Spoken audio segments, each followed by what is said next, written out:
Hello दोस्तों, नमस्कार। जी के गुरु चैनल में स्वागत है। चैनल में पहली बार विजिट कर रहे हैं तो चैनल को सबसे पहले सब्सक्राइब कर लीजिए। आज है 5 जुलाई। 5 जुलाई से नेशनल करंट अफेयर्स हिंदी में मैं आपके लिए लाया हूँ। हमारे यूट्यूब चैनल जी के गुरु को सब्सक्राइब कर लें पहले।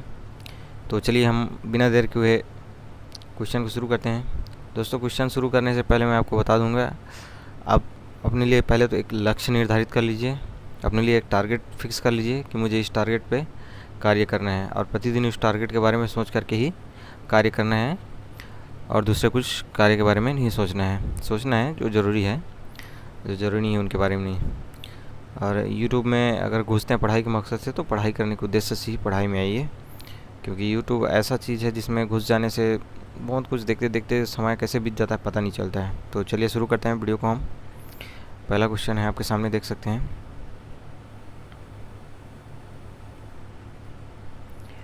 पहला क्वेश्चन है अपना, हाल ही में किस भारतीय प्रबंधन संस्थान IIM ने उद्यमिता को बढ़ावा देने के लिए भारतीय उद्यमिता संस्थान साथ एक समझौते पर हस्ताक्षर किए हैं? तो कौन सा है इसका सही आंसर? कौन सा है? ऑप्शन सी, भारतीय प्रबंधन संस्थान शिलांग। ऑप्शन सी इसका सही आंसर है। कुछ डिटेल देखते हैं इनका। डिटेल है कुछ एक्सप्लेन। भारतीय उद्यमिता संस्थान IE गुवाहाटी और भारतीय प्रबंधन संस्थान IIM शिलांग ने एक समझौते पर हस्ताक्षर किए। इस साझेदारी का उद्देश्य उत्तर पूर्वी क्षेत्र में उद्यमिता उन्नयन और स्टार्टअप को प्रोत्साहित करना है। समझौते के हिस्से के रूप में दोनों संस्थान प्रयोगशालाओं और पुस्तकालयों जैसी बुनियादी सुविधाओं को साझा करेंगे। नेक्स्ट क्वेश्चन देखते हैं हम।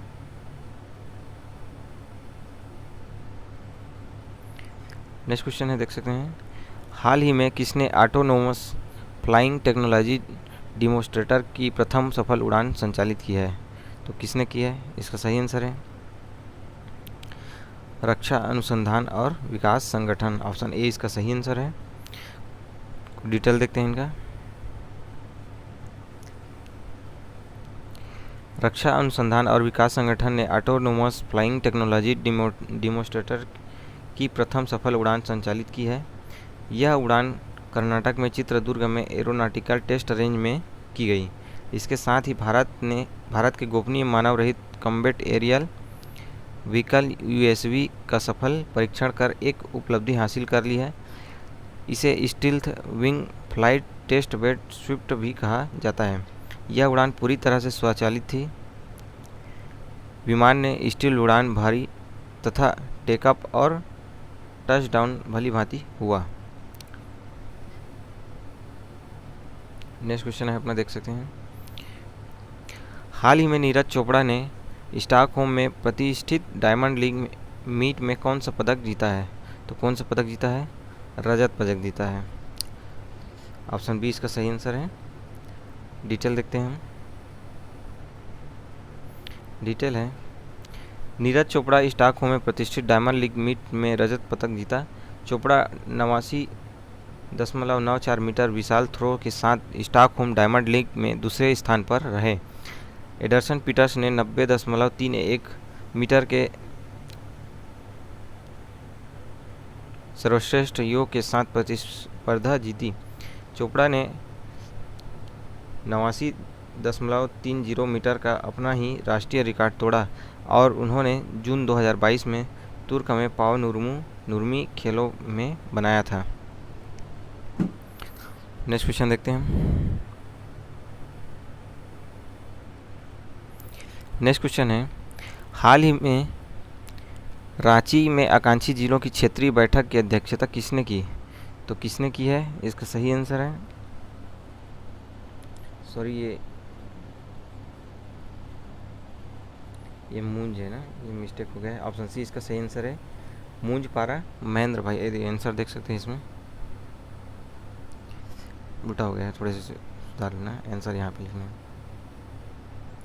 एक्सप्लेन देखते हैं। केंद्रीय महिला और बाल विकास राज्य मंत्री डॉक्टर मूंज पारा महेंद्र भाई ने रांची में, ये रांची है,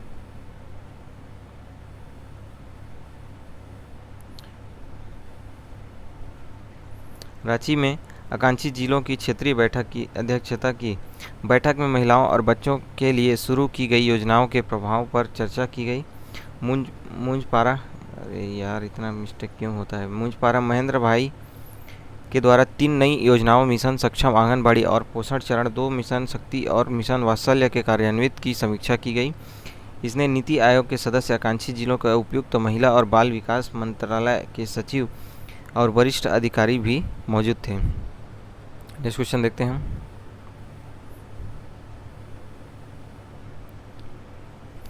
नेक्स्ट क्वेश्चन है अपना, हर साल विश्व खेल पत्रकारिता दिवस कब मनाया जाता है? तो कब मनाया जाता है? 2 जुलाई को मनाया जाता है। ऑप्शन ए इसका सही आंसर है। कुछ डिटेल है, डिटेल देखते हैं इनका।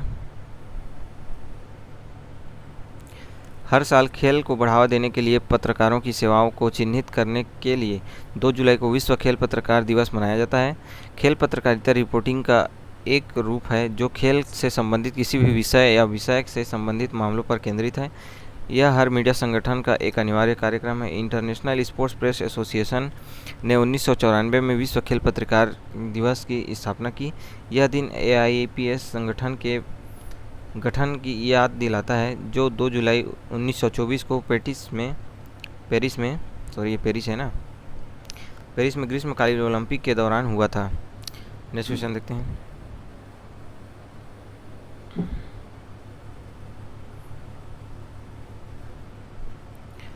नेक्स्ट क्वेश्चन है अपना, हाल ही में भारतीय सेना और वायुसेना के द्वारा, ये हर जगह रहा क्यों हो गया, द्वारा एक साथ दिल्ली से द्रास तक कौन सा अभियान शुरू किया गया है?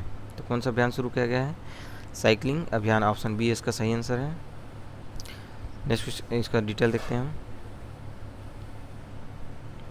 डिटेल है, देश की स्वतंत्रता के 75 वर्ष समारोह के अवसर पर भारतीय सेना और वायुसेना ने एक साथ दिल्ली से मद्रास तक ऐतिहासिक साइकिल अभियान शुरू किया। इस टीम में 20 सैनिक और वायु सैनिक होंगे जिनका नेतृत्व सशस्त्र सैन्य बल और वायुसेना की 2 प्रतिभाशाली महिला अधिकारी करेंगे। अभियान को नई दिल्ली के राष्ट्रीय समर स्मारक से रवाना किया गया। यह दल साइकिल से 24 दिन में 1600 किलोमीटर तय करेगा। नेक्स्ट क्वेश्चन है और बचा है इसका डिटेल।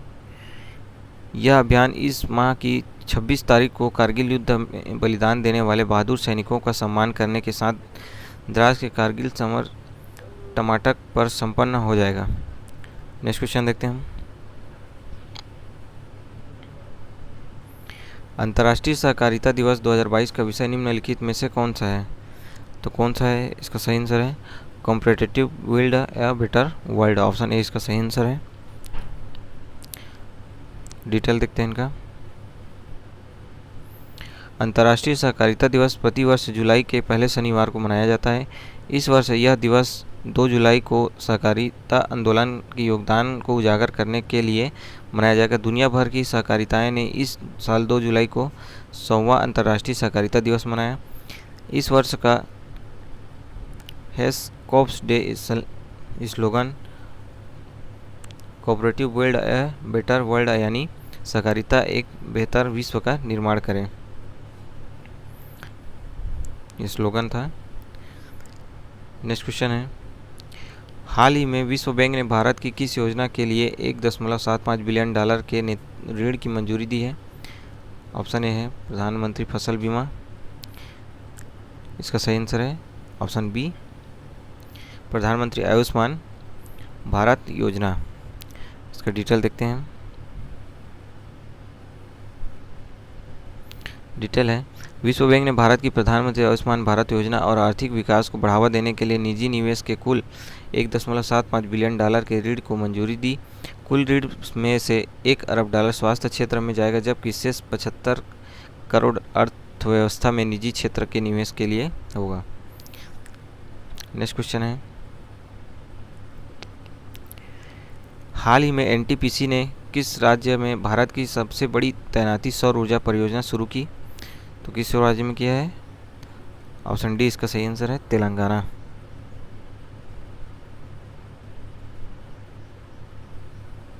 वहाँ एक और ऑप्शन था गुवाहाटी करके। इसका सही आंसर है तेलंगाना। डिटेल देखते हैं हम। एनटीपीसी ने तेलंगाना में भारत की सबसे बड़ी तैरती सौर ऊर्जा परियोजना शुरू की। एनटीपीसी ने रामागुंडम में 100 मेगावाट की तैरती सौर ऊर्जा परियोजना का संचालन किया गया। दक्षिण क्षेत्र में तैरती सौर क्षमता का कुल वाणिज्यिक संचालन 217 मेगावाट है।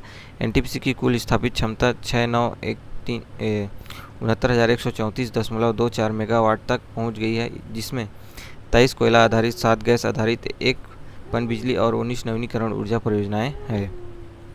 नेक्स्ट क्वेश्चन है,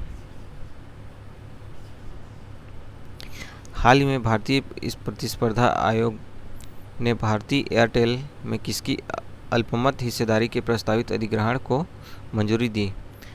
इसका सही आंसर है ऑप्शन सी गूगल। डिटेल है कुछ। भारतीय प्रतिस्पर्धा आयोग ने भारतीय एयरटेल में गूगल की अल्पमत हिस्सेदारी के प्रस्तावित अधिग्रहण को मंजूरी लिखा है।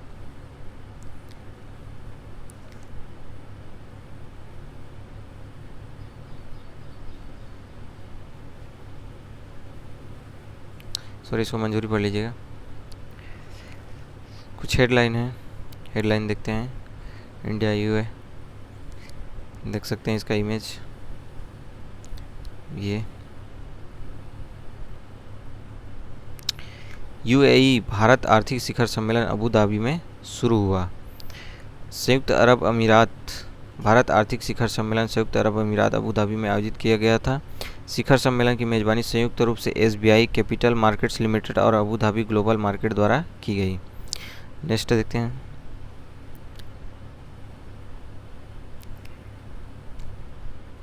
नेक्स्ट देख सकते हैं, मंत्री अमित शाह अहमदाबाद में अक्षर नदी क्रूज का शुभारंभ किया है। केंद्रीय गृह मंत्री अमित शाह ने 2 जुलाई 2023 को साबरमती नदी पर अक्षर क्रूज का शुभारंभ किया। अक्षर रिवर क्रूज सुरक्षा उपयोगों की सुसज्जित 30 मीटर लंबा लग्जरी क्रूज है। क्रूज लाइव संगीत और शाकाहारी और जैन भोजन पेश करेगा, जो इसे अहमदाबाद के लिए एक नया आकर्षण बना देगा। नेक्स्ट है, स्टार्टअप 20 शिखर सम्मेलन हरियाणा के गुरुग्राम में शुरू हुआ। स्टार्टअप 20 शिखर सम्मेलन हरियाणा के गुरुग्राम में आयोजित किया जा रहा है। शिखर सम्मेलन की मेजबानी स्टार्टअप 20 एंगेजमेंट ग्रुप द्वारा की जा रही है, जो भारत G20 प्रेसिडेंसी के तहत संचालित होगा। शिखर सम्मेलन का उद्देश्य वैश्विक स्टार्टअप पारिस्थितिक तंत्र के भविष्य को आकार देना है। नेक्स्ट देखते हैं,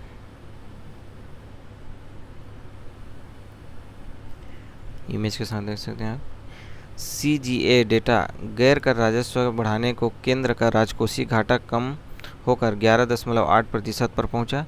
महालेखा नियंत्रक के द्वारा जारी आधिकारिक आंकड़ों के अनुसार वित्त वर्ष 2023-24 के लिए केंद्र सरकार द्वारा राजकोषीय घाटा मई 2023 के अंत में 2.1 लाख करोड़ रुपये या पूरे साल के बजट अनुमान का 11.8% था। यह पिछले वर्ष की तुलना में एक महत्वपूर्ण सुधार को दर्शाता है, जब राजकोषीय घाटा बजट अनुमानों का 12.3% था। मई 2022 में राजकोषीय घाटा वित्त वर्ष 2023 बजट अनुमान का 12.3% बताया गया था। नेक्स्ट है, तेलंगाना पुलिस आईआईटी कानपुर द्वारा विकसित नए साइबर अपराध उपकरण को तैनात करेगी। तेलंगाना पुलिस जल्द ही भारतीय प्रौद्योगिकी संस्थान आईआईटी कानपुर द्वारा विकसित नए साइबर अपराध उपकरण तैनात करेगी। साइबर दृष्टि